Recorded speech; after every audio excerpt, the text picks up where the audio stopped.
a philosopher who opened the gate to the invisible world. In the 3rd–4th century, the philosopher Iamblichus took Neoplatonism into a bold new direction. He believed reality is not just a hierarchy of abstract principles, but a living, breathing cosmos infused with intelligent spiritual beings.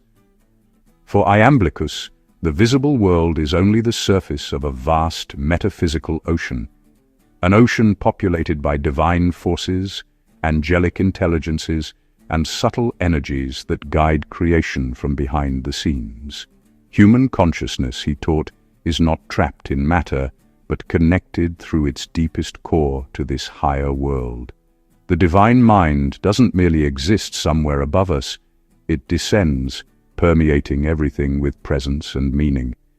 And through sacred insight, ritual contemplation, and inner purification, the human soul can ascend into alignment with this divine intelligence. In today's language, Iamblichus offers a vision of consciousness as multidimensional, rooted in the body, yet stretching into the luminous realms of spirit. The universe is filled with invisible intelligence.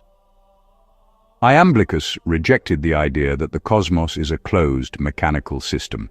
Instead, he described reality as animated by unseen forces, the gods, daimones, angels, and intelligences that exist on higher planes of being. These are not mythological figures in his philosophy. They are levels of consciousness through which the divine mind expresses itself into the world. The physical universe is the lowest rung in a great ladder of existence. Above it are layers of subtle, living reality that govern the laws of nature, the flow of time, and the structure of meaning. For Iamblichus, nothing is merely material. Every object, every event, every pattern is rooted in a deeper spiritual archetype. Matter is the shadow of spirit, an echo of divine thought. This cosmic structure means that consciousness is not an isolated phenomenon.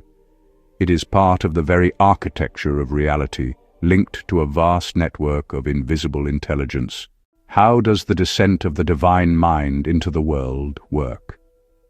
In Neoplatonic thought, the ultimate source is the One, the ineffable origin of all that exists.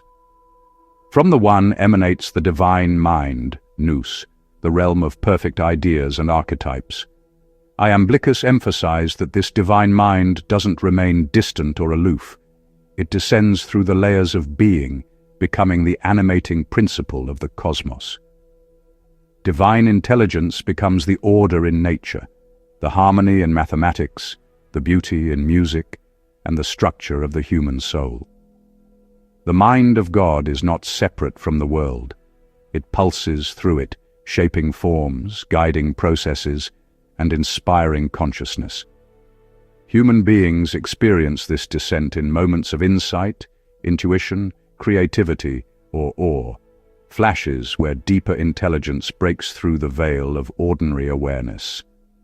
According to Iamblichus, these are not accidents. They are the signs that the divine mind is always communicating with the soul. The human soul is a bridge between worlds. For Iamblichus, the human soul occupies a unique position in the cosmos. It shares the nature of both matter and spirit. The lower part of the soul engages with the physical world, while the higher part is naturally attuned to divine reality. This dual nature allows consciousness to act as a bridge, receiving impressions from the senses while simultaneously resonating with higher realms. But the soul often descends too deeply into matter, forgetting its divine origin. The task of philosophy, ritual, and contemplation is to remind consciousness of its true nature. The inner eye must turn upward.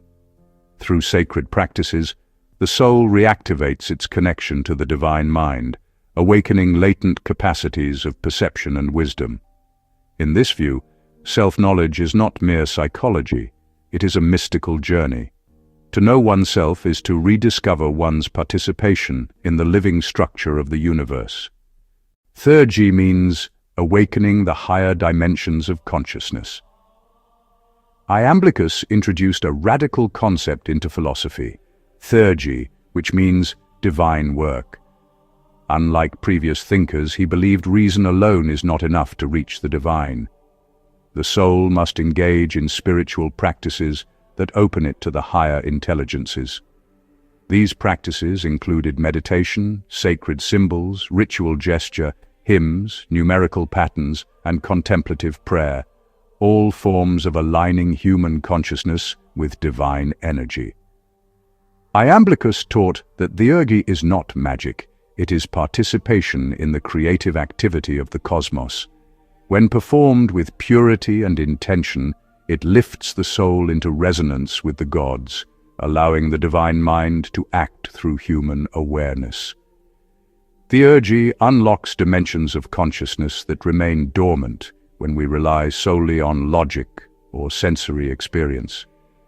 It is a path of transformation, awakening the soul to the full spectrum of its spiritual nature. In essence, Theurgy reveals that divine intelligence is not something we seek, it is something we can become attuned to. The vision of a conscious universe. Iamblichus presents a worldview where consciousness is not an emergent property of matter, but the foundation of reality. The universe is a hierarchy of intelligence, from the one at its apex down to the material world. Every layer is alive with purpose and meaning. Human consciousness is part of this continuum, capable of ascending toward its divine origin. In this cosmic vision, intuition is communication, synchronicity is connection, and inspiration is the descent of divine mind into the soul. Iamblichus challenges modern materialism by insisting that the visible world is only a fraction of what exists. The true structure of reality is spiritual, luminous, and intelligent. When we awaken to this truth, life becomes a dialogue with the divine. Every moment an opportunity to perceive the hidden dimensions guiding our existence. We are not isolated minds in a dead universe. We are participants in a vast, interconnected consciousness that breathes through all things. I've realized that some of you are not subscribed. So, if you could do me a favor and double-check if you're a subscriber to this channel, that would be tremendously appreciated. It's the free thing that anybody that watches this show can do to help us here, to keep everything going. So, please double-check if you've subscribed. And thank you so much, because in a strange way, you are part of our history, and you're on this journey with us, and I really appreciate you for that. So yeah, thank you for being here.